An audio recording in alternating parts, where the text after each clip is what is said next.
Hi, are you able to hear me? Yeah, great. Thanks everyone. Thanks for coming. I officially welcome everyone to our Q4 and FY25 earnings update meet.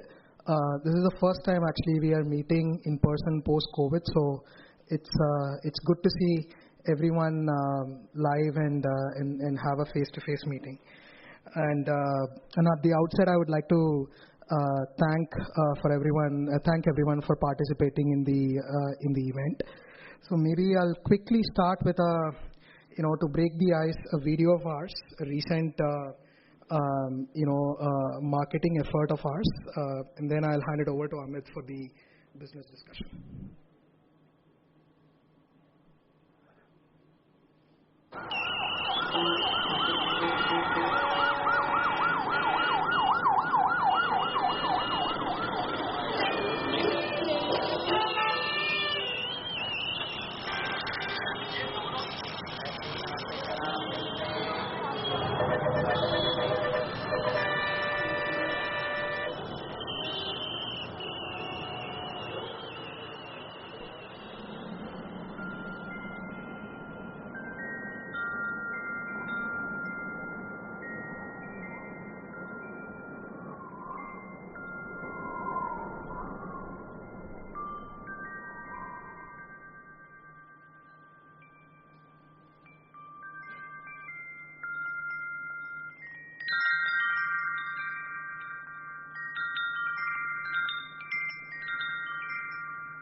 I welcome Amit to present about the strategic updates.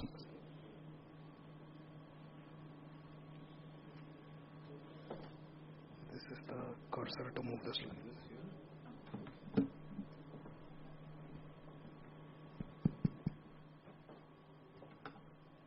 Can you hear me back there? Just raise your hand if you can hear me, right? Very good. Any of you bought at Vista?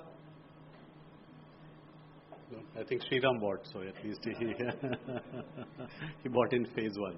So I'll go through the rest of the presentation. We got the presentation out Saturday morning, right? This is something we have done differently so that you have a full glimpse of the things we are doing at Mahindra Lifespace. So I'll quickly cover that.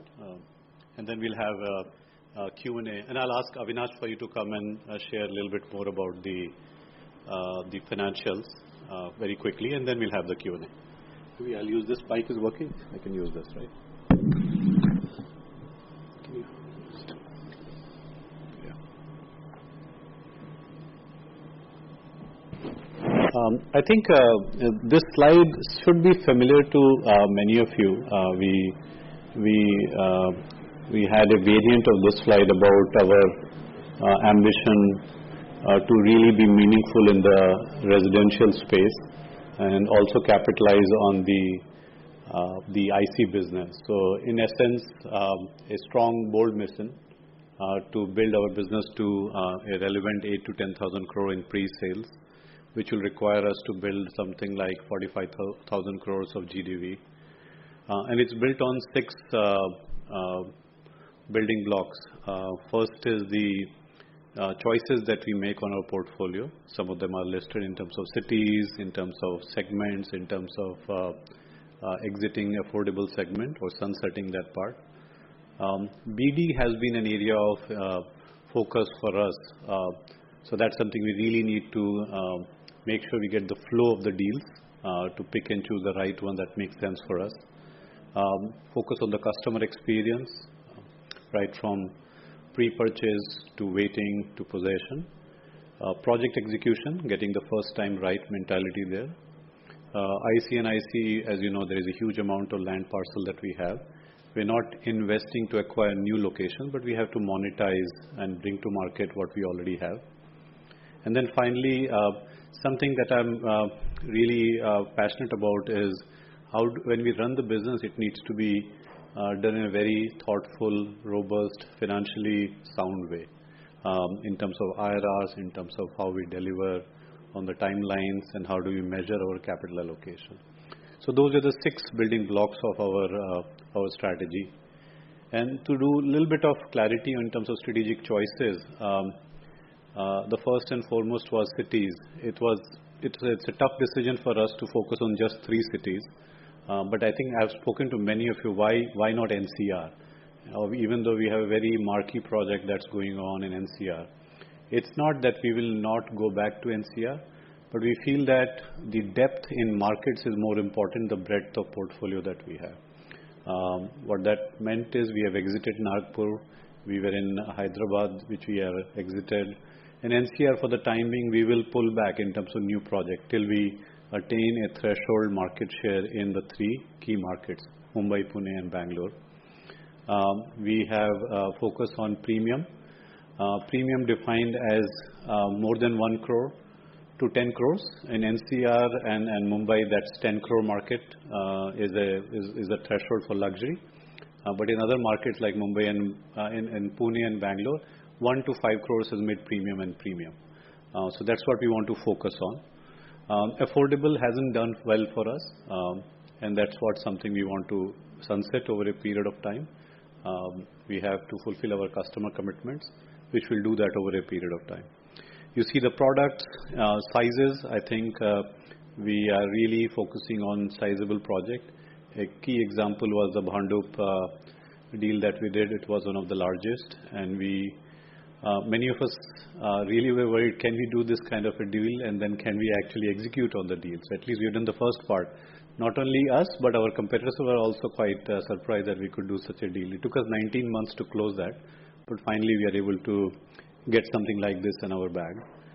And then we are doing outright land purchases, JDA, society redevelopment. We are not yet venturing into SRA. Maybe in future, a high risk, high reward business, but we'll see if we can execute well on these deals that we already have, then we'll look at SRA.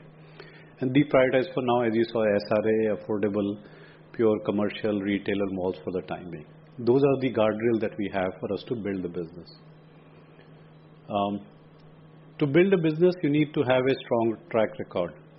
And as we look back on what we have achieved, we were very small. FY20 is not far away, but we had 670 crores of pre-sales. In this financial year, we finished with 2,804. And I was having some discussions with a few. We could have done more if you wanted to, but we also want to maintain a pricing discipline to make sure that at the end those projects are rewarding from an IRR perspective. GDV was just under 1,000 crores in FY20. This year alone was 18,100. The previous year, which was my first year, we did 4,400 crores. So we are significantly scaling in the GDV aspect. Free cash flow, as you know, is after all expenses, all construction spend, is a key indicator of health of the company, given the accounting issue that we have to abide by. If you have very strong cash flow, it helps you build a strong foundation for the firm. It went through almost 5x over the 5 years. And then we have been able to do that by keeping a keen eye on our net debt, which is slightly higher, but nothing in compared to the X, 5x, 2x, 18x that you see on the other dimensions. So we have been able to be fiscally prudent in our balance sheet. We finished this financial year at 0.39 in terms of our debt to equity ratio. GDV, let's talk about GDV. FY17 to 23, we added 10,000 crore worth of GDV. So 6 years we did that. That much of a GDV. And in 2 years, we've added 39,000 crore. This includes the 18,000 of this year. It includes the 4,400. It also includes the Thane land parcel, 3 land parcel actually, which we already had in our portfolio, but they were not ready from an approval point of view. So we have pushed a lot in the last few years to get the approvals.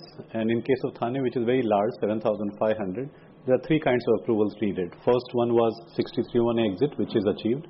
Second one is getting it in our zone. That process is on. And third one is RERA-related approval, which will start after we get the second one. So I think we are making progress. So that is a huge amount of land bank that we right now have, which gives us the confidence and comfort to scale our business in a systematic way. We shared this data, so I'll not dwell too much. 70 to 80% of our land that is required to reach our 8 to 10,000 aspiration is already with us, which is a big change because in the past, when I joined the analyst call roughly 1.5 years back, the question that I used to get asked is, you don't have enough GDV. And we would do, we at times could be desperate to do deals, and we may end up doing the deals which were not really meeting our thresholds. I think we have really passed that point. We are at a point where if the deal does not meet our higher thresholds, we increase our thresholds higher, we will not do the deal. We have seen probably 300 deals just in last 12 months. Vimalendra is here, the BD team works really hard, and we clearly say no or yes at the first stage. We don't waste each other's time. But the more important thing is, many times we are the first port of call for receiving new deals. And many of the IPCs, other brokers, other participants in the market, they say, you are the first client we are showing this deal, which is a sea change from where we were probably 2 years back. This just lays out how that 39,000 actually stacks up. Some is current inventory from the current phases, which is like Vista and all is there. Then you have future phases of current projects. The pipeline projects, we've classified them pre-FY24, FY24. FY24 we already launched IV less, so that has been subtracted. Then FY25 plus means we have Lokhandwala deal that we have announced in April, that is also captured there. And then there are other key projects 3 projects that I mentioned, Thane, Pink and Murud. Those are all captured. We have been very conservative with each of the GDVs. We're not trying to give you the max possible. We're trying to give you a realistic number for each of those. So 70 to 80% of required land is with us right now for us to achieve our aspirations. When you have the GDV, your ability to scale up becomes possible. So the first phase, F22, F25, was roughly 4x. It includes the IC business as well. And then from 3 to 99, which was this financial year, to 10,000 is a similar 3x scale up. As you can see, IC business will stay flat because we're not investing to acquire new land parcels. What we have is something that we want to capitalize on. We want to bring them to market. But the biggest growth is in the residential from 2,800 to 9,500. In the past, we talked about 8 to 10K in FY28. We've taken it to 2 year hence. I think, Parikshit, you had a point that have we delayed. But we said instead of 8,000 as the one book end of the shelf, why don't we get to 10,000 and say, hey, let's take another 2 years to actually get there. When you become bigger, 10 to 12% growth rate is not uncommon. So we've given a pass to 10,000 crore. Our sales mix is also changing. The affordable, we have a lot of commitments. We have Palghar, Kalyan, some in Chennai that will all get done over the next few years. Some phases will take some time, and that's why by F28, F29, all of those commitments would be over. So our mix in F30 will have 0 affordable, and we don't have plans to participate in any more affordable for the time being. Premium projects, which were pre-FY23, are very different in terms of the return profile, the IRR profile, are also going to be a smaller part. So this is going to be the new set of projects that we have acquired, and I'm hoping the kind of conservative modeling that we have done for each of the project takes into account all the ups and downs that are going to be taking place in the industry in the next 5 years, because we're already seeing the industry slowing down, especially on the luxury side. So when that happens, your IRRs get diluted because the time gets extended, the velocity changes, the pricing increase doesn't come through. But we've done a rigorous scenario analysis to say that, hey, what we say is something that we should be able to deliver in 60-70% of the scenario. The right hand side shows you a critical change. Hunt, kill and eat was our philosophy in the past. You hunt in the same year, you kill same in the year and eat from that launch. But what happens is when you have a slew of launches that have happened over a period of time, they accumulate. So for us, the sustenance sale will become very important. You would have done 10 launches, and each launch, even if you choose 500 crore, is a 5,000 crore, right? On a sustained basis. And that is the profile of business that you will see changing by FY30. This is a slide that we had a lot of debate how much to share and what not to share, but at least given this is an important update for all us to share with you transparently, we thought, why don't we show you everything that we have, except for one thing that is not at the top of some of the columns, and you can extrapolate. You can take a simple CAGR, but this is the plan that we have. From 2,800, how we want to grow to 9,500 of residential business. And for each year, in the new launches, we have put the top 5 project and sustain the top 5 project for that year. So this is the build-up that we have. And interestingly, if you see, FY28 has 2 new projects, new project 1, new project 2, and then FY29 has new project 3, and then 30 has 4 and 5. These are the gaps that we have right now based on where we stand. Even though GDV is there, but not all GDV of Bhandup or Thane can happen in 2 years, 3 years, 4 years. You need the flow of projects to actually give you the sales in that current year. You'll also question why Thane phase 1 in FY28, while we're saying that approval 2 is almost there, but fingers crossed we should have it. But the Thane metro station would be ready by that time. So from a social infrastructure point of view, you get a better pricing realization by waiting 6 to 12 months. So we have that in mind. We also are carefully watching the Borivali-Thane tunnel construction. That is also supposed to finish by that time. And if waiting 6 months gives me a 10% price increase, is something I will take any day for Thane. So those are the reasons we have put them in FY28 for the timing. If reasons allow us, if there are good news, we can move it upfront, but at least from a land bank point of view, that land would be ready with us sooner than later. So this is our build-up that you have. We will not take our foot away from the GDV addition. In 18,000, 12,000 was 12,400 is actually Bhandup. So roughly 6,000 is coming from other projects. Our belief is that if you want to build a sustainable business, 5 to 10,000 crore of GDV every year would be required for us to keep the engine running as we march towards our 10,000 aspiration.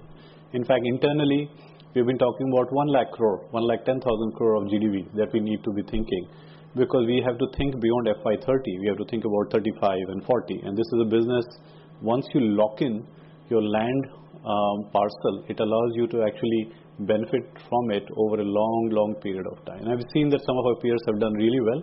They've done it much earlier in time. We have to do it in this time frame. So we are actively looking to prepare our balance sheet, to prepare our aspiration to achieve that. Do we make money? And how do we make sure that we are moving in that direction? So we did this for ourselves to understand what is the IRR of the project that we have ongoing by vintage. So you see the first bucket has projects up to FY18, 6 projects, cumulatively 3,000 crores, plus minus a little bit. The IRR that we are seeing because of delays, construction, the way they were designed, COVID, is at 3%. There were 6 projects launched between 19 and 21, 2,500 crore sales. 10% IRR. F22, we didn't launch much, but 1,000 crore, 10% again. 4,000 in F23, that's where we started to pick up momentum, 21%. And F24, 5,000 crore is at 26%. So you can see that there is an improvement in the IRR. Obviously, one is mechanical because you have low duration, you've not lost time, so automatically you'll see the IRR enhancement. But also we have changed a few things in terms of how we do the costing. We have a dedicated costing center of excellence which has come up in the last 2 years to make sure that we are not ultra aggressive on the cost. We are conservative on the cost. What that means is we are accounting for more cost in our business case in IRR than we were doing in the past. That gives us cushion to absorb, let's say, shocks in the commodities. It allows us to absorb any kind of rate change on the labor side by state. All those are very healthy things to keep in your kitty because that can affect your business case significantly. So once you are conservative and then you do your IRR target for the deal, then at least you don't have a downside. You hopefully have some upside. That's how we've done the IRR analysis. And we've gone back for each of these projects to say that what's the true IRR given all the adjustment that we need to do. Similarly, you can see the affordable and premium. Clearly, it's a reason for you to pursue premium projects. Affordable, they are tough from a customer experience, but also financially, it doesn't cover our cost of equity. So that's something that we need to watch out for, and we've taken account in our strategy going forward. We try to really hide a few things. These are 23 projects. I think you can guess some of them already. But I just want to highlight two things from this page. One is the rigor that we have. We're tracking how was the performance of sales in internal discussion, let's say by 6 months. These are March 24, September 24, December 24, March 24. We're tracking that on a quarterly basis. Every time we share with the board also. How are the costs changing? How is PBT changing? How is the PBT percentage and how is IRR? There are a few other dimensions that we have. We've not shared that. But if you see the blue part at the bottom of the screen, our current portfolio IRR is close to 16%.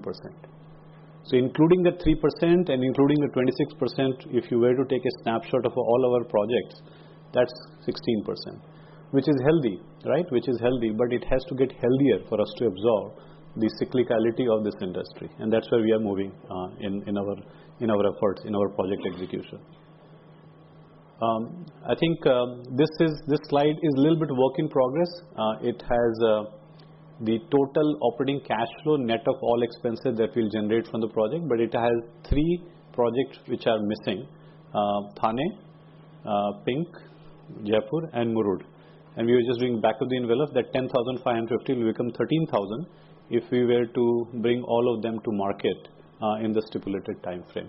So the current project, 39,000 crore worth of GDV that you see, has the potential to give us roughly 13,000 crore of operating cash flow as we stand today. It's a estimate.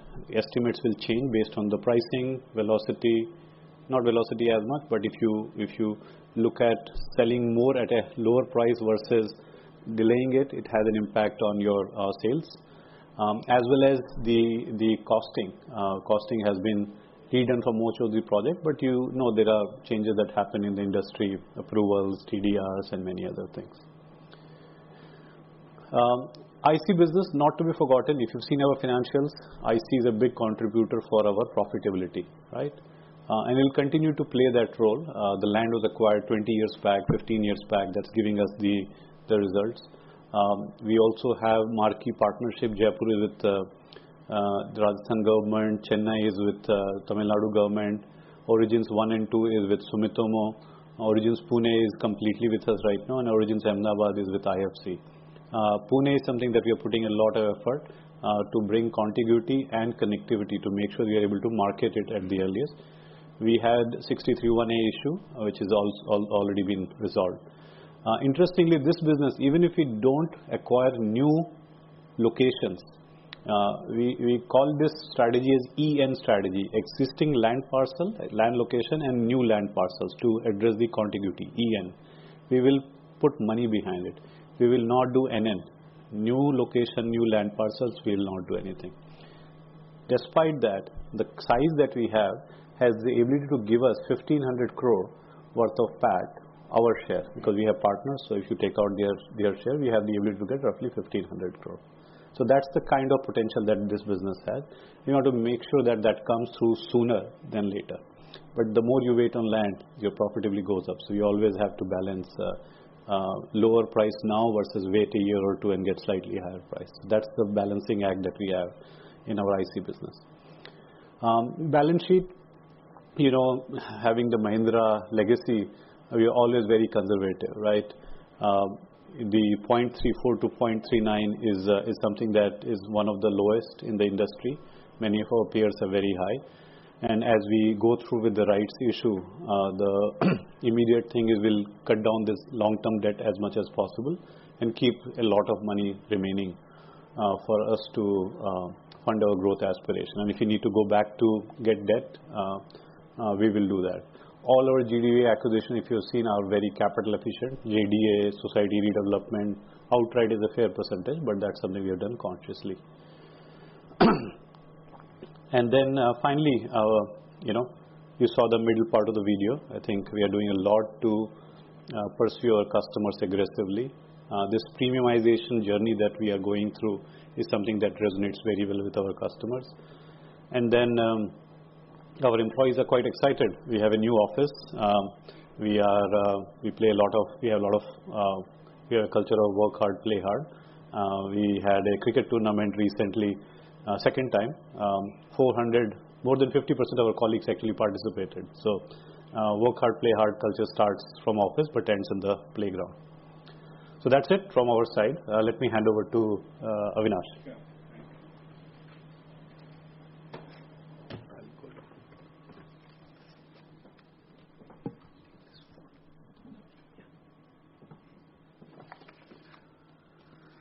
Okay, so you've all seen the results. They have already come out in the public domain on the stock exchange.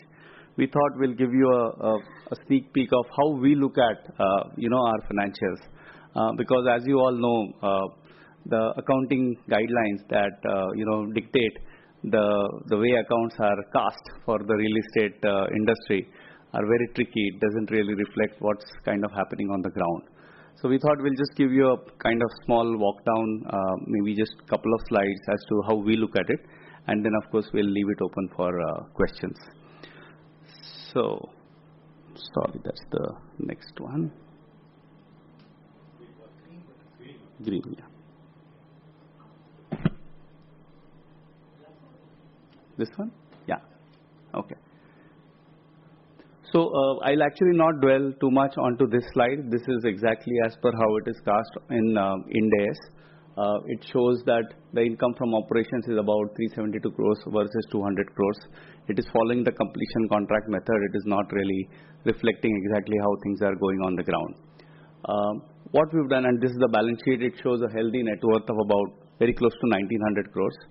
But quickly, let's spend some time on this slide. So what we've done here is that we've not changed the main principle of what Ind AS follows, which is completed contract method. However, this we in our internal parlance call as full consolidation or management consolidation. Okay. So what that means is that typically you would see a income statement whereby there would be a certain profit attributable to the joint ventures and associates and all that. Now, if you look at it holistically, these are all entities which we are running the business on the ground. We are controlling them from an operations perspective. So we call them full console, which means that everything is consolidated at the line by line level. And then we have a small line there at the bottom which calls, which talks about minority interest. Okay. So if you look at this, we can say that in FY25, we've sold 3.18 million square foot in residential segment and versus 2.47 last year. We sold 85 acres in the IC business against 119 acres last year. But if you can see the revenue line or income from operations line, they've actually given us a higher revenue, 495 crores versus 470 crores last year. So that's about 5 to 6% growth. If you look at the total income, we were at about 1,000 crores last year, going up to 1,400 crores. 1,446 is the total for FY25. What is interesting is what's happening on the EBITDA line, as well as what is happening on the PBT line. So while the income has grown by about 18%, we've seen about a 26 to 27% jump on the PBT side or on the EBITDA side, which actually reflects, health. One small point Amit alluded to earlier, and that's kind of reflected here. On the earlier slide, you saw that the IC business has got potential to generate about 1,500 crores of PAT over the next 8 to 10 years. If you see what it is doing today, the last 2 years, 124 crores and 126 crores is the PAT that is generated from the IC business. So the wealth or the importance of IC business is this: it gives a steady PAT over a longer term period, whereas the residential business has tremendous potential to grow. And with the growth and with how we complete our projects will come the income and the profitability that is associated with this. So that's how we look at our business. There are enough disclaimers there, but we thought, we can share with you exactly what our internal matrices are. Well, and last but not the least, these are the highlights of how things have happened in the last year. Pretty much about 20% growth in residential pre-sales. IC revenues have grown by about 5%. We've already talked about GDV. That's about 4x as compared to last year. What has driven our cash flows is the very strong, very healthy collections. We saw on the earlier slide that our net debt to equity ratio is about 0.39, still very healthy. So at a point in time, if we really need some strategic debt, we can always raise that.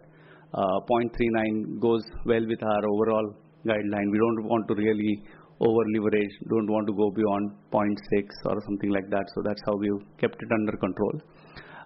And of course,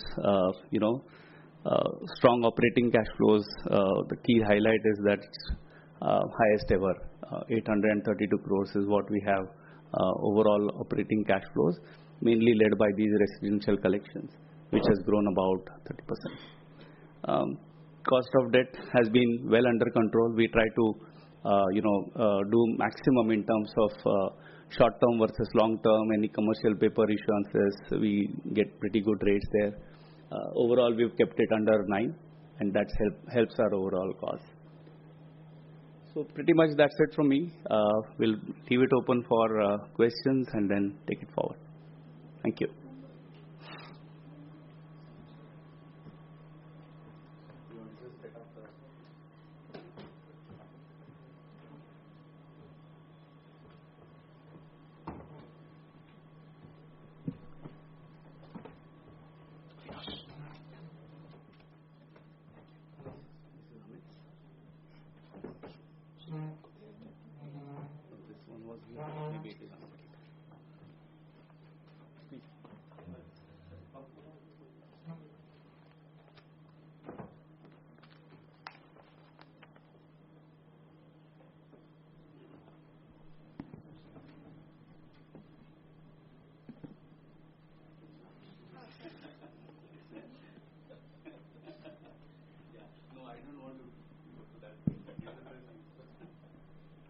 So hopefully you got a glimpse of the business, how we're trying to build it, and a glimpse of the commercials of past financial year. So love to address any and every question that you have. So over to you. I think we'll have the mics go around if there are any questions, and then we'll try to address them. You can direct it to any of us, or we'll find the best person from our side. Yeah, hi Amit, thanks for the presentation. So my first question is on the rights issue. So what are the timelines of the rights issue, and how do you intend to deploy this for growth? So what will be the strategy on deploying this, whether you'll do outright purchases, or like in MMR this year, you've largely done through the JDA route. So what will be the strategy for MMR, Pune and Bangalore in terms of allocation of this capital? Yeah. The first part you want to answer? Sure. This is audible now? Yeah. Okay. So, short answer to your question actually is that when? Well, as early as possible. Okay. To be very honest, actually, we had some internal deliberations and we thought, let us first actually declare, our annual results. We didn't really want to go to the market with 9-month numbers and then the investing community can have a good impression or a bad impression about what happens on the results front. We thought let's go formally with everything on the cards and then go through with the rights issue. So my short answer is very soon. We haven't yet exactly decided the exact dates and all that, but you should hear something very soon. Deployment of funds? Yeah, I thought you were taking that. Okay. I think we have roughly 900 crores of long-term debt, and with this 1500 crore, I think it will help us to be prudent about reducing that as much as possible. So that's our first. From a deal point of view, we don't have an allocation that we will put this much money towards outright, this much towards Pune, this much towards Bombay and Bangalore. I think we have done a lot in Mumbai, to be honest, in terms of the deal pipeline. So our focus is a lot more bringing that GDV into market through sales approval. So we have got enough right now. Even in Bangalore, we have a couple of marquee projects that are coming up. So we're not in a rush to put more money in Bangalore because we got next 3, 4, 5 projects lined up. Pune is something that we think we almost closed 2 deals last financial year, but for one reason or the other, either we didn't feel comfortable or didn't work out with the other party, so those didn't happen. So I think Pune will need some focus for this financial year. But at the end, we look at this as a pool of money that's available to the best project that we have. And if there is a outstanding project opportunity that comes in Bangalore, funds will go there, right? And good thing is everything rolls up to Vimalendra, so he's able to actually prioritize, say, hey, here are my top 5 projects, and they're different stage of term sheet and due diligence, and first come, first serve, but it has to meet our financial discipline. And we also have support from the group in terms of, hey, if this 500-600 crore, which is net of debt payment, if that is exhausted, we will be able to go to the market and raise debt again if need be, because our debt to equity at that time will be zero, practically zero. So we have the opportunity, but we run a very tight process with the corporate to make sure that we are getting the best deal. Divya is here. We get the best deal on the debt side, so that we are always maximizing the financial returns from any investment that we do.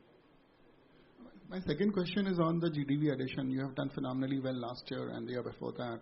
So now the question is that sales effort now goes into it and to cure these deals and get it on the ground up and running and do sales on that. So in terms of channel partners, in terms of execution capabilities on the supply chain side, so how has been the ramp up there, given that we will have slew of launches coming up in this year and the year after that, and when we move towards the 10,000 crore target, so how are you building the organization, the entire channel partners network? So how has that number been now for you this year? What has been the conversions now at this side? So what kind of velocity you're looking at in new launches given the current condition of the market? So how do you see all these things? Vimalendra, you want to answer that? I think. Thanks, Parikshit. So let me address this question point-wise. First is in terms of the sales capacity, right? I think like the business development deals where there are financial guardrails, we have to ensure that we meet those financial guardrails. In terms of capacity building, it's very easy to build capacity, but then if suppose you don't have enough projects on a particular line, right? What do you do with that excess capacity? So it's a very dynamic process where you build capacity at right time in a way that people are completely engaged in the sales process. So as of today, I think we are very well capacitized. We can take care of all the projects that we spoke about and which was shown. And then at right time, obviously we will add capacity depending upon which project is going to come at what time. So not a worry there. In terms of channel partners, I think we have a dedicated channel partner team. So let me just explain that business briefly to all of you. within the channel partners, we have got effectively 3 sourcing verticals, right? One is your retail channel partners, which are all the people on the ground in a particular micro market. You have institutional channel partners, what we call as the larger players, right? They've got this 500-member team, 300-member team, so they work at a very different scale.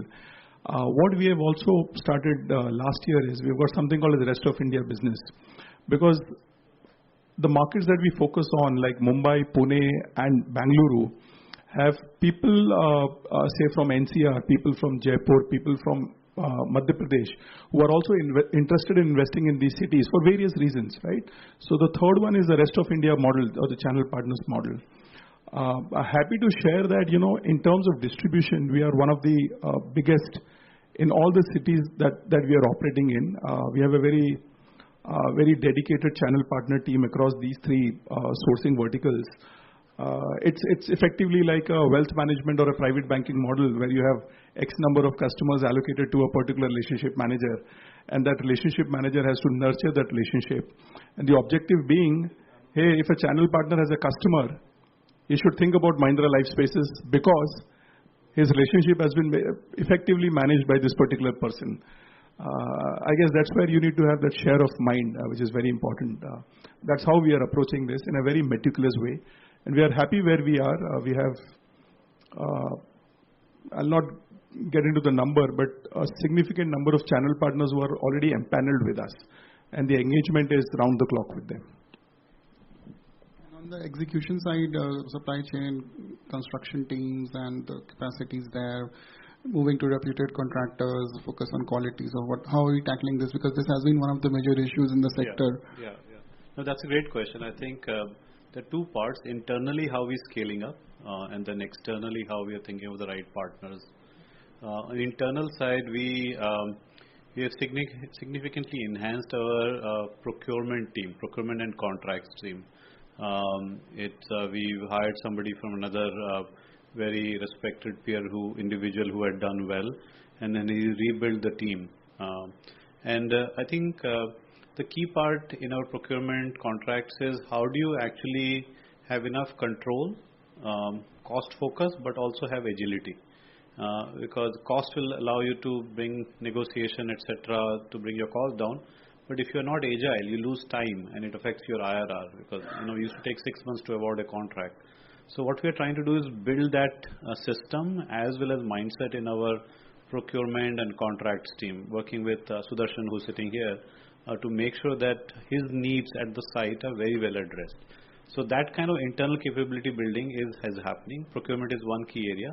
At each site, we have a very strong local head. So for example, in Pune, we have a very strong guy who came from Capacity. He runs all the 4 projects. In Bangalore, we have another gentleman who came from PR a few years back. He's one of our stars in terms of delivering before time. So and we have Chennai, somebody else. We have Mumbai, we have somebody else. So we are building that, and then below them we have the next level of people. We call them DH band. That's been built over a period of time. Almost 80 of them who are part of our next level of leadership, like as number 2 to each one of them. So that's something that we have really worked towards. We have brought down this industry has an attrition of 30 to 35%. Our attrition is less than 20%. Why? Because we are investing in our people, talent development, the right kind of opportunity, rotation, many of these things. We have done industry-leading training program with IIM Ahmedabad, which is 30 people went from our mid-level team. With SP Jan locally, 60 people attended it last year. So it's a lot of investment in our people to make sure that the right people who have the right set of capabilities stay with us. So that's on the execution internal side. Externally, it's a balancing act. I think many of the projects we have some cushion, and that's why when we have higher velocity, it improves the IRR. It gives us a little bit of cushion to actually go to better contractors. Now we are creating that cushion and working with our projects team to say, hey, if you can't go all the way to 1, can you do to 1.5? Like, somewhere better than tier 2 or tier 3, but at least who's got very good strength in people, the sourcing of people on the projects at the site, and also compliances, which for Mahindra is a very big thing, safety and other compliances. So that adds a little bit of cost, 10% sometimes. And for us to absorb that, we have to be very careful and thoughtful. So we are almost there in terms of creating budget in each of these projects. But that's something which I would say is a balancing act for each and every project. And just last question to Avinash. So Avinash, you showed us that slide on recasting of the financials which you do internally. So was it POCM accounting or is it just... No, it is not POCM. It is still completed contracts, but at a full console level, as we call it, which is everything consolidated line by line. So even associates are consolidated on a full. That's right, exactly. So the question is now on the next year, I think we've been in the past saying that we'll move to the path of profitability, even on CCM basis on the residential business. So when do you see the light of the day? And is there any thought of like moving towards more like POCM based accounting, which other Bombay developers are following now? I mean, they've moved to because it is a more correct representation of your current profitability. So how are the thoughts there? Yes. Good question, Parikshit. So you're right, few of the developers have kind of not changed or have moved to this. There are a few who are contemplating about how do we do it. In our case as well, we are contemplating taking a conscious call through our advisors, our auditors, our bankers, etc. as to how do we actually transition to that kind of methodology. As we do that, obviously new guidances, new guidelines are also coming up. Index would maybe allow, maybe not allow. So we'll consciously look at it. We are working on it. In the meantime, we are thinking of how do we kind of bring out more to you. If there is a way where we can cast our accounts in a percentage completion method, and if that can be displayed to the public, maybe we can try to do that in the interim. So those are the things that we are all working on. Let's see how we progress on that. Okay. And any deliveries for this year, like FY26, how much do you think you can deliver in terms of area or in terms of revenues? Approximately some ballpark sense there on the resi business. Any major deliveries coming up? Good question. I can't tell you the exact number, but we have quite a few sizable deliveries planned in this year. A couple of projects which we've started in about 4 or 5 years ago are going to see completion this particular year. We talked about 2 marquee projects. Amit talked about Luminaire in the past. We were talking about Eden. So some of these will see completion during this year. I can I can share some more. I'm talking about marquee projects. So 5 + 1 + 3. That's our OC. 5 large projects. 1 which plotted, which we are awaiting approval to even launch, which is in Jaipur. But it takes 9 months to, and then 3 on the affordable side. So that's the 9 on the OC side. In the past, the reason Avinash is not sharing the numbers because it's dependent on the approval.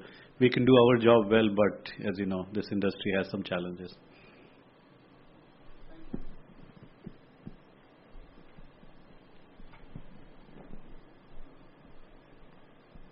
Hi sir, Rahul Jain from Lara Capital. So couple of questions. So first one is on your Andheri Lokhandwala projects. I mean that micro market, we are seeing a lot of aggressive bidding by most of the grade A players. I mean, when I say aggressive, both in terms of the rental corpus offered along with the area offered. I think plus, in all practical terms, nearly half of Lokhandwala today is either under redevelopment or, in negotiation. So you will probably see a lot of supply coming in that particular micro market. So having said that, and on your slide, if I see the average realization that you are looking at for that particular micro market, it's actually very similar to your Mahalakshmi project. And plus, if I look at a near ready possession inventory, it comes to around at least 10-15% premium. So, I just want to understand, is that project going to be relatively margin and IRR dilutive relative to other projects that we have acquired? That's my first one. Good. Thank you for a couple of other friends have also asked this question. So I'll tell you, fundamentally, as Amit said, when we look at any project, I mean, obviously, the financial guardrails have to be met. So there's no emotion because, I like the area or it's a great area and, we'd love to do that. If the financial guardrails are not met, we will not go ahead, and we have said no to many projects. Now, coming specifically to Lokhandwala, it's under cluster redevelopment. And if some of you may be aware, so it's a very specific 33(9) policy. Under cluster redevelopment, there are certain benefits available to a developer, right?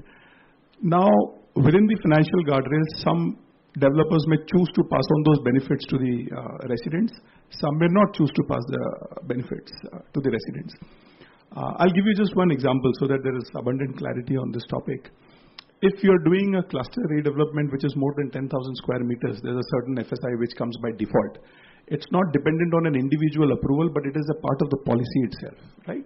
Similarly, if it is more than 20,000 square meters, the FSI that you get actually goes up. So as a developer, what we do, hey, I can say it comes to me, I'll just keep it, or I'll say it's anyway a partnership, joint development. As long as my financial guardrails are met, I'll pass on that extra to the society. They are very happy. Then what happens is your speed to launch in a redevelopment project where you are actually truly partnering with the residents is actually significantly faster, and that's what makes a lot of the difference again on the financial side. So I think all the societies that we have signed a great relationship, all very happy. We are working very aggressively for the DA and eventually the design and then the vacation, right? So I can tell you very confidently that the financial guardrails are there. We have been very transparent, open, and we have actually used the policy very, very correctly and prudently, and that is the reason we have the ability. And as you rightly said, various other developers have also pitched around the same numbers.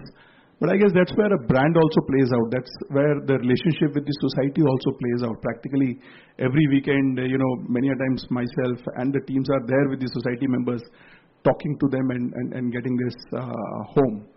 So absolutely, we are very, very comfortable, and we look forward to making a very marquee project there. Second, you spoke about the pricing. Again, it's all the function of the financials, right? As Amit said a while back, when we look at a business case, we don't work on the business case thinking that, hey, today these numbers are relevant, and what happens 3 years down the line, 4 years down the line. There could be some cost pressure, there could be oversupply, right? There are certain assumptions on the prices which are done. If you actually do that well, there you are in a completely safe zone, safe space, with respect to A, delivering the financials, B, delivering the project. So very confident, very comfortable on both the execution and the financials. Okay, thank you.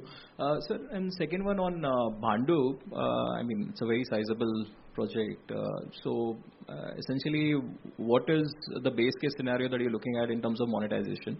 Obviously, the depth of the market is still building there, so both from a base case angle as well as the worst case angle. Can you clarify what do you mean by base case? Monetization that you're building over a period of time. Like in terms of years? Yeah, the number of years. Right. That's going into a... This is 6.4 million square foot of saleable area. Right now, we have done the design. We also got the first stage of approval for I2R. So that's also already done. We are now finishing the design and then doing through the approval process. So it will have 3,000 plus apartments. It will have a good size commercial space. If you've been to Gurgaon Horizon Center, that kind of a complex we are trying to create.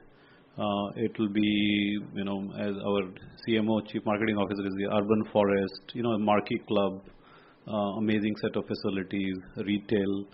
All those things are going to be part of this. 37 acre allows you to do so many things, right? We have been conservative in our, base case. Let's say if it is 12,000 crore, let's assume 8 to 9 years to sell out that. But that's not our aspiration, right?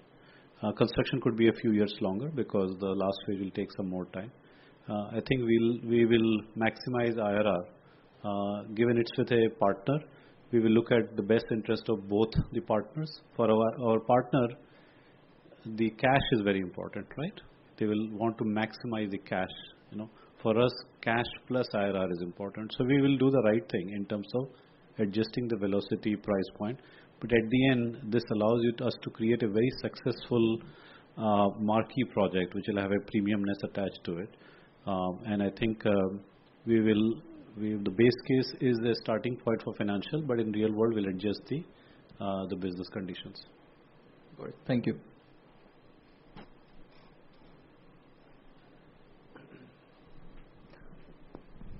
Hi, Pritesh from Axis Capital. Just a couple of questions.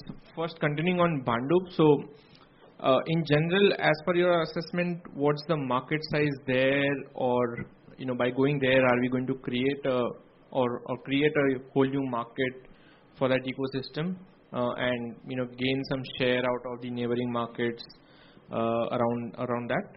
Yeah. No, thank you. So let me, and this market data is almost say 6 to 9 months back when we had done our detailed.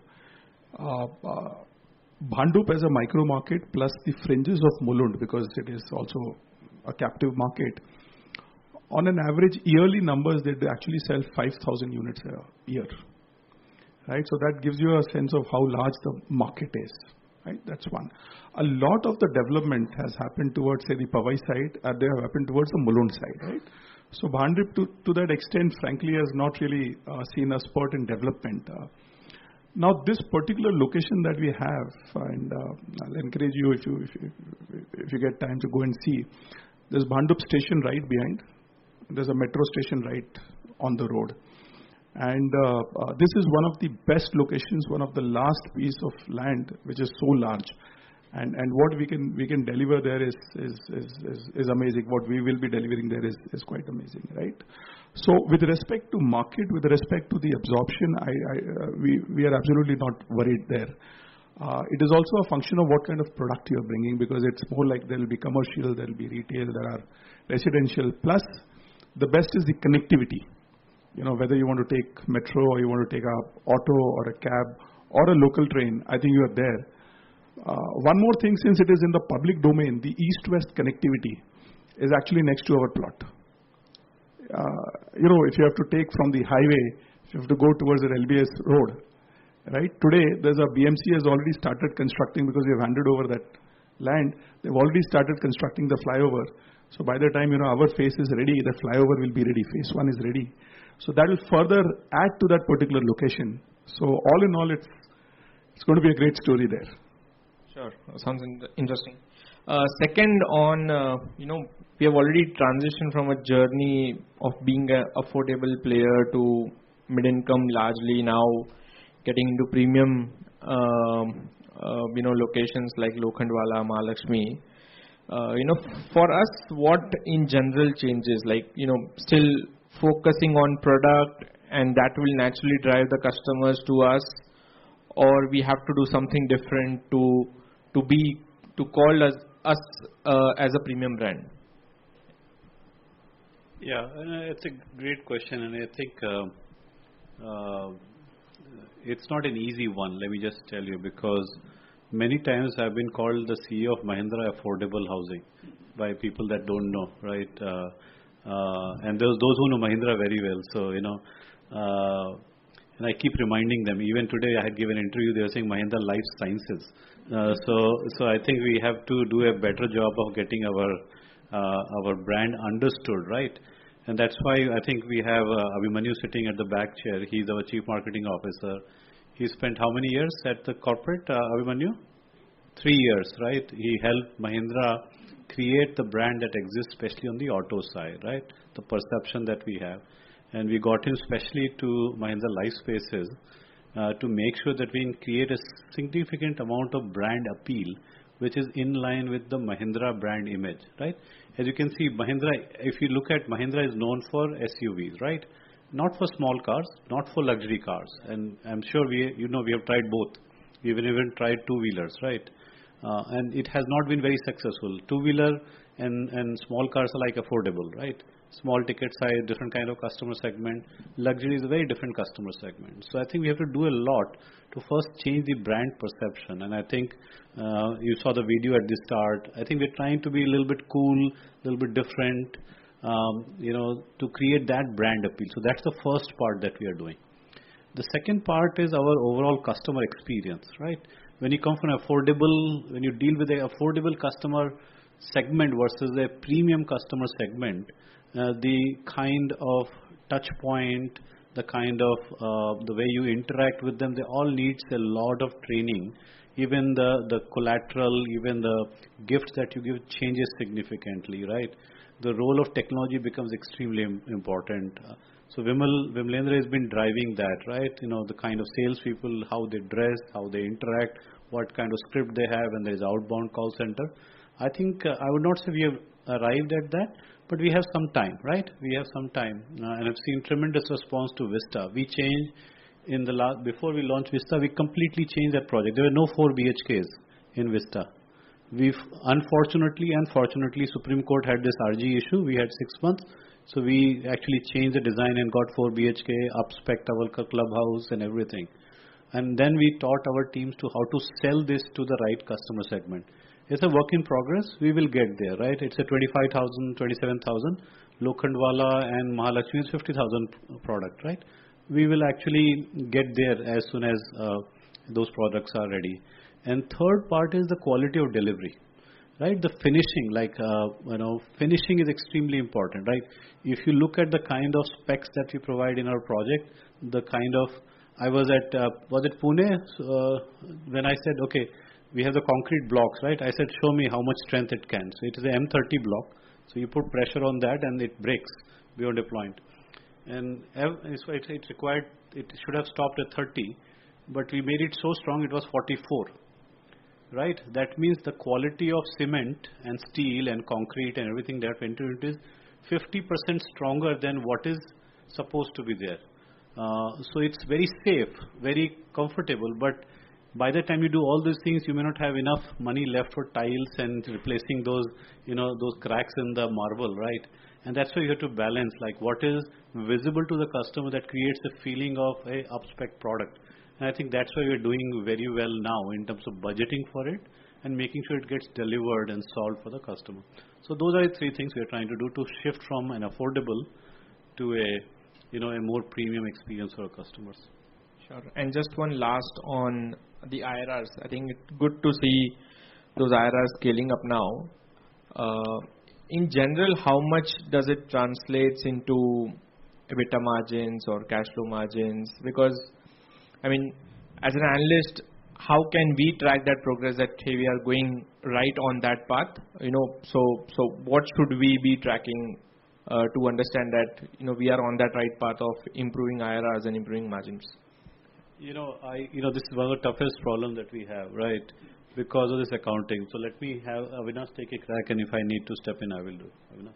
So first what we do is we first arrive at the project IRR, okay? Because your debt to equity structuring and all that can have different implications. Equity IRR would be different than a project IRR. So we first have our initial guardrail at project IRR. Typically, over a period of time, of course, there is good bit of correlation between a PBT margin and a IRR percentage. Okay, of course, the IRR will take into consideration the timing. So we have guardrails on IRR as well as a PBT margin. When we do calculate the PBT margin, we also take into consideration a certain allocation towards our corporate overheads and all that, so that the cost that is getting reflected for that particular project is well calculated, well estimated and all that. Largely that 18 to 20% band that we talked about does get maintained over projects. That's on the PBT margins, 18-20%. Okay. That's correct, PBT. Yeah.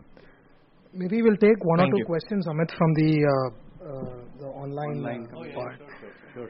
So, one question is on the demand environment. How is that shaping up in our key markets like Mumbai, Pune, Bangalore amid the macroeconomic uncertainties? And Vimalendra, to you, any thoughts on how we should think about our pricing strategy for the upcoming year? Why don't you take both? So if you look at numbers, say let's stick to the calendar year number, FY24. even in calendar year 24, the overall market has grown. The residential market, which is measured in the top 7 cities, has actually grown compared to calendar year 23. Right? So and I'd like to share our own example, right? What we see on the ground. We had this Vista Phase 2 launch, and then we had this Ivy Lush Phase 2 launch in the last quarter. And in the Vista Phase 2 launch, we practically had less than 30 days. Actually, after we got RERA. But let me give you one statistic, which is not there in the public domain. You know, we had 4,000 people who walked in 30 days at our Vista site. 1,000 potential customers who walked in, right? Now that should give you a insight into that the demand remains robust, and this is on the back of a healthy price increase that we did compared to what we launched in phase 1, right? And we have seen this across all our projects. Let it be plotted in Chennai, let it be our Bangalore project, let it be sustenance sales. So frankly, you know, we are fairly confident and fairly comfortable, and the market is actually very, very steady. So, you know, we have not seen that yo-yo movement, and the markets in which we operate are fundamentally have been very stable. Now, if you look at, if you just peel the onion a little bit, and if you go to say a market like Pune, in the last quarter of the financial year, yes, there was a decrease in the number of units sold. Even in Mumbai, there was a slight softening, but it was predominantly because there were not enough launches. Because of, you know, which is good. I think I always tell that, you know, people should have all the approvals in place, and you know, sometimes the regulators take us X amount of time to approve. There's a scrutiny which is happening at RERA level is significantly more. There have been, you know, the certain EC issues, but by and large, the market has held steady. It is fairly robust, and we continue to be very, very optimistic about the growth journey, right? Because all the parameters indicate, and our own experience on the ground indicate that the demand continues to be very strong. One more statistic I want to share. If you look at the inventory overhang, which is kind of a gold standard in the market, at a pan-India level, the inventory overhang in these markets is still 13.4 months, right? Which is very, very healthy. Even if it remains like this, we are all very confident that a lot of the developers and the sector can bring in a lot of the inventory in the market will still get absorbed. So not worried on the demand side. I think we need to be able to bring it to the market, right? That's one. The second part of the question is on the pricing strategy. On the pricing strategy, right? Again, I can share my example and some of the examples that we have seen from the competitors as well. As I said, in March we launched Vista Phase 2, we launched Ivy Lush Phase 2, and both had a healthy price increase. Now, at least as Mahindra Lifespaces, we were able to sell the units at a higher price. But internally, what we are seeing, and in the market, what we are seeing is, like, will the prices in terms of increase, will it continue like what we had seen in the last 4 years? Probably not. Right? Probably not. And I think that is where a certain degree of moderation will happen. Last 4 years were great for the sector across the board. There will be a certain amount of moderation as far as the price rise is concerned. But on the demand side, I think the general consensus is it's strong, it will continue to be strong. So for us, you know, two parameters that we look at, you know, I think all of you must have guessed very clearly, it is IRR and the PAT, right? Or PBT, we can say in this case. And both are very important for us. And many a times, it's a very dynamic balance. It's a very delicate balance. Because, hey, if you sell everything fast, yes, you can do that, reduce the price and sell it. But is that the right strategy? Probably not. So you need to always be able to create a right balance between how much you sell upfront and how much you hold back, because obviously you will have a price realization over a period of time, and we need to be able to balance both. And we are very conscious of this at any point of time, how much inventory we open and how much inventory we sell in the market. So we'll continue to be mindful of that. Take one more online and then we come back here.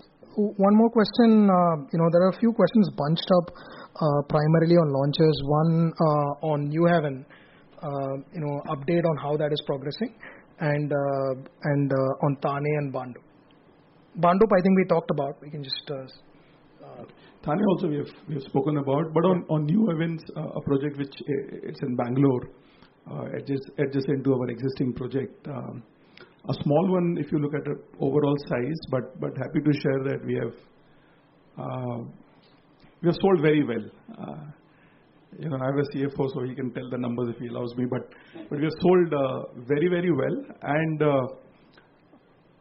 at a very healthy price increase compared to the adjacent project. So again, both these indicators tell me the market is fairly robust, and so that's all I can say. It's done very, very well. There's also a question on Pink and Navy as well, if you just want to quickly update. So Navy I can talk about. Navy we hope to launch, because it's a redevelopment project, our first redevelopment project, and redevelopment has a certain amount of timeline attached to it before we can launch. Because obviously there's a DA, there's a design, right? You go through the 79A process. The entire PAAA which needs to be done with every single customer, right? A certain degree of handholding. Then there is vacationing which needs to be done. Then there is a demolition CC and then RERA, right? Happy to share with all of you that the entire site has been vacated now. I think we are significantly ahead, and we hope to be able to launch Navy this quarter itself. So all on track as far as that is concerned. Pink, we are working through the regulatory approvals, very, very closely. In fact, Amit himself has met very senior officials in Rajasthan government to expedite the approval process, and we remain very optimistic. Hopefully, sooner than later, we should be able to share some positive news on that front as well. We come back here for questions. Yeah. Yep. Yes, Parikshit. Margins on your new business development which you did last year, and prior to that, what has been the embedded margin, EBITDA margin in the new BD? So how has the trend changed? So FY24-25, what kind of margins we are carrying? Embedded EBITDA margins I'm talking about.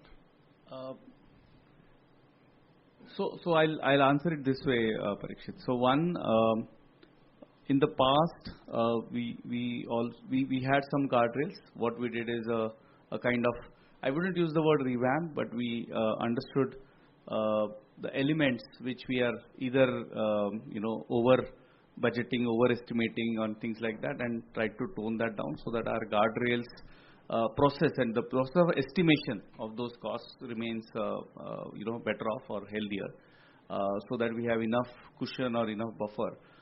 If there are things that go wrong, we added contingencies, we added some of the escalations that can come in cost and things like that. Over a period of time, what we are doing now as compared to what we were doing last year is we are now thinking of making those guardrails a little bit more stringent. So for example, if we were okay with a required rate of return or an IRR of about say between 18 to 20%, we are now targeting things that are upwards of 20%, between that 20 to 22% range, so that as we enter into this particular phase of the industry, we can target some more return. That's one. And the kind of GDV scale that we've acquired by now allows us to actually set a slightly higher guardrail than what we have been doing. From a BD process, I explained the correlation between the IRR and the PBT. We still continue to monitor the PBT part of it rather than just EBITDA, because we bake in all the relative costs that are for that particular project and then do the project IRR basis. So if we move up the guardrail a bit on the IRR side, automatically it has an implication on the PBT side. Because the mix of MMR has gone up, and especially the premium projects. So when I look at 23-24% PBT, so will there be almost a slippage of like when I move from EBITDA to PBT, so at least 7-8% point could be the shift. So is it right to think that the EBITDA will be in upwards of now 30% on the new business development?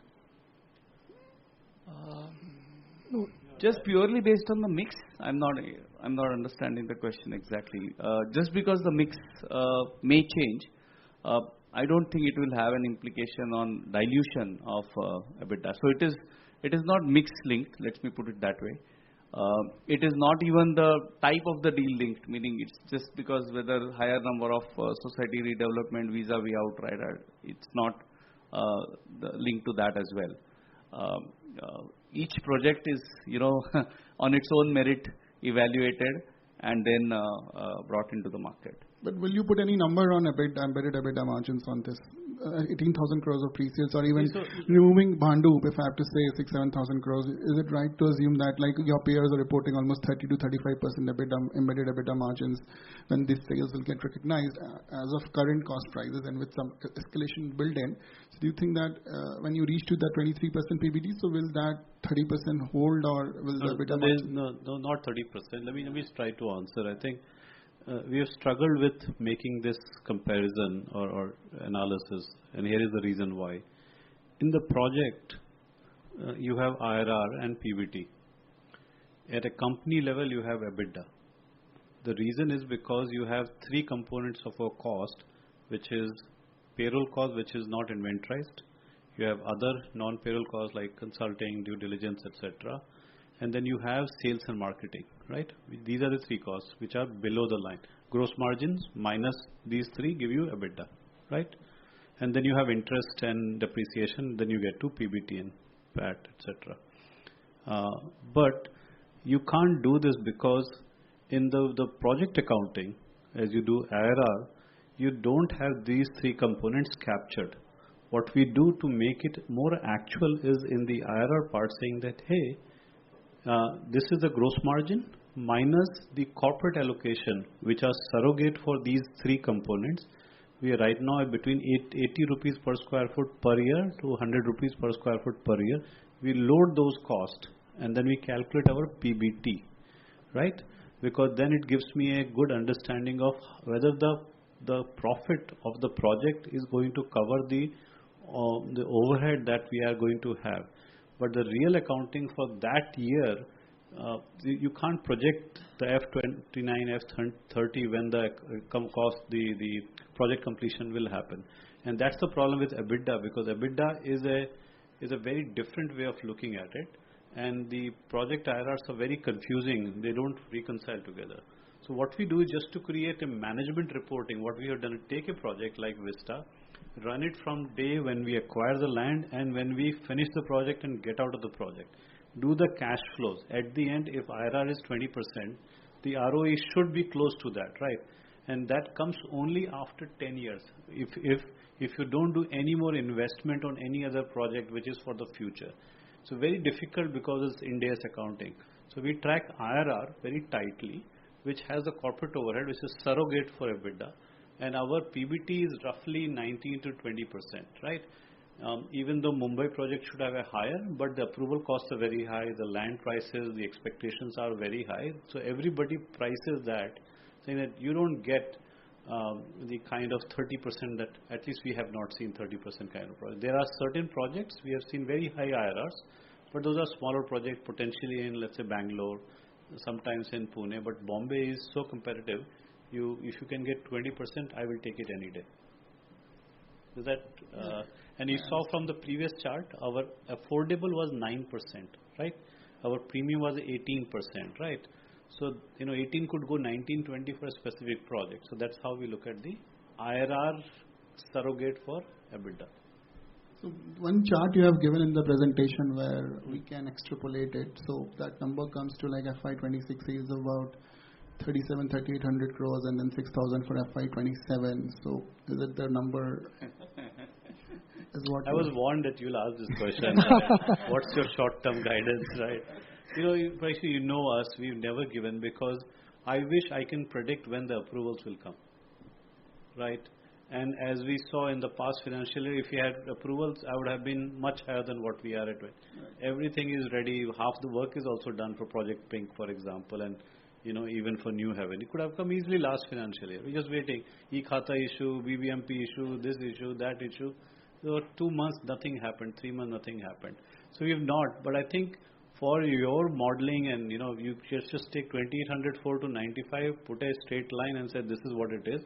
There will be plus or minus. It will come out to 27.6%. Just last question on business development. So this year was phenomenal, 18,000 crores, and we are now almost at the top. And you said in the call initially that 5 to 10,000 is what you will target on a sustainable basis. So do you think that with the money coming in from rights, so this number could be more closer to 10, and maybe there could be some years we'll surpass that? I mean, are we geared up for doing that kind of, both financially as well as the execution side? I think in the past we always used to say that we'll carry 5,000 crore worth of project in pipeline.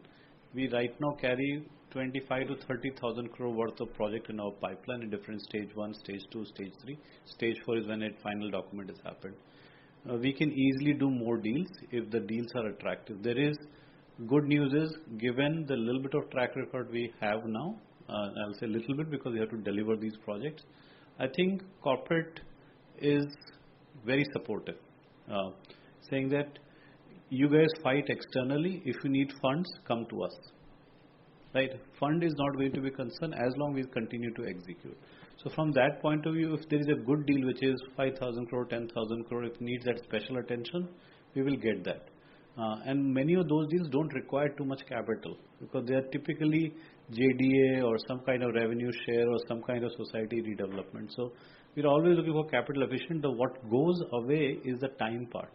Outright has the benefit of benefiting from a time. Society development takes 18 months to bring to the market, right? Given the points Vimalendra mentioned. So we're always tracking that. I would love to make sure that we are not chasing deals. We are chasing profitable deals. 5 to 10,000 is the something that we will do, and there will be a few years it will be 15 to 20,000 if we get a good deal. And we are looking for some good deals, large deals in Pune and near airport in Bangalore.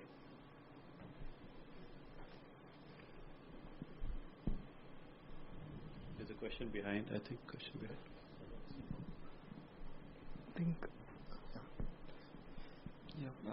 Thank you, sir, for sharing the interesting perspective on the IRR of the projects. So just wanted to get the sense, sir. I mean, if you can also give us a broader sense, what were the IRR when initially these projects were put at the time or underwritten, and where they have slipped to the 3 to 8%? And at the current juncture, we are also indicating 28%. So what are the safeguards we are managing so that these are going to remain intact over a period of time? I think, let me just try. I think you sound exactly like my corporate, just by the way. And it's absolutely right question, because why is this 3% or 9%, right? Because when the business case was done, they were all 18%, right? And they all came down to whatever reason, some controllable, some uncontrollable, right? But whatever it is, we need to have the learning to deploy for future projects. Now, the deployment, there are few things that we have to address. This dilution, IRR dilution, that typically happens, right? And if you can create a cushion for yourself, it allows you to absorb as much of dilution, right? The dilution could happen on the velocity side. The dilution could happen on the pricing side, and dilution could happen on the cost side. Dilution could happen on the timing side, right? And in the past, we have classified all those things. How much happened because of velocity? Velocity has never been an issue for us.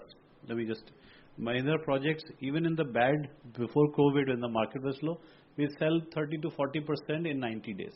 That is a thumb rule. Or whatever we launch, 30 to 40% will go away. Never been an issue.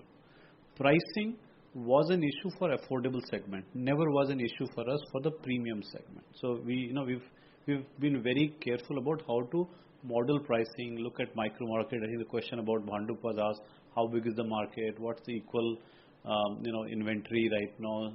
Resale versus new and all those things. We are very careful with pricing. Better to be conservative on pricing and velocity that we have taken into account. The third part is the costing part, right? And that's where we've taken significant steps. And although in the past the dilution was huge, but in the last, Sriram, almost 2 years, our costs of those 23 projects have gone up less than 2%, less than 3%, right? Yeah, less than 3%. Before the latest change that we did. Correct. We're trying to do some tier 1.5, create a budget for those, so we'll take those costs up. So we have been very, and prior to that, so F23 budget war room, right? That's F23, right? So from that point to now, almost 2 years have passed, and we have seen very tight control on the cost. Our costs have not gone up. The reason they have not gone up is because we created 4 or 5 things to account for the variability in the market. The first is the contingency budget that we never have, never had sufficiently. And even if we had, we would share it with the procurement team and the project team, and that will get consumed. So it's the budget that's given to our market-facing teams are the project budget, and contingencies with Sriram and Avinash. So that's one. The escalations, that steel, concrete, glass, all those things, escalations are now true in line with what we have seen in the past. Labor costs are actually as per the government mandate, right? 6% in Maharashtra and so on and so forth. We factor that in because invariably the contractor will take that into account when they're pricing it. There is a corporate environment responsibility, right? CER, right? Corporate cess is there. All those 5 components are now baked into our costing assumption. Not only new project but past projects also, because I can't keep showing that past projects are coming down. So there is a huge amount of, I hate to use the word padding, we have done our cost to make it conservative. Now the flip side of that, I become less competitive when I'm trying to bid for new projects, but that's okay. If I have a good flow of project, I'll say, don't worry, let me take that project that has more upside than downside. And that costing is giving us a lot of comfort because most of the issue in the past were our, let's say, poor estimation on the cost, some new surprises coming up, something happening. And then timing was our other issue because of our inability to manage, let's say, some of the remote locations. The remote location affordable has given us the most pain because very difficult to manage those sites. So actually we are getting out of that. So the timing part will get addressed. Velocity and pricing were never major issues. Costing we have solved. So that's how we have made sure that the dilution doesn't repeat again for next year or the following year for the future teams to have problems. Hopefully gives you some idea about how you take. Yeah. Thank you for the detailed explanation. Great. I think probably 26 minutes past our scheduled time. Maybe we can take one last question, Amit. And then we can. Yeah. If anybody has anything. Online also? Online you're done? Online you're done? Online, most of the points are covered. What's the GDV of launch next year? GDV of launch is around 6,000, 7,000? 7,000. Between 6,000 to 7,000. Yeah. So look, that obviously will be dependent on approvals and some of the things, right? So as of now, that's what we are working towards. Well, thank you. I'll just do a vote of thanks. Thank you from my side for coming over, and we will do this physically going forward. Hopefully, this was useful for you. And some of you asked, will we do the same slides again and again? No. We will not trouble you with that much. But at least it's good to meet all of you, take your feedback, and if you have anything else, just let us know. Happy to follow. Thank you. Thanks everyone. Thank you personally for coming here. It was great seeing everyone, and hope we had an excellent interaction. Happy to address any questions later between me, Avinash, and the rest of the team. Thank you.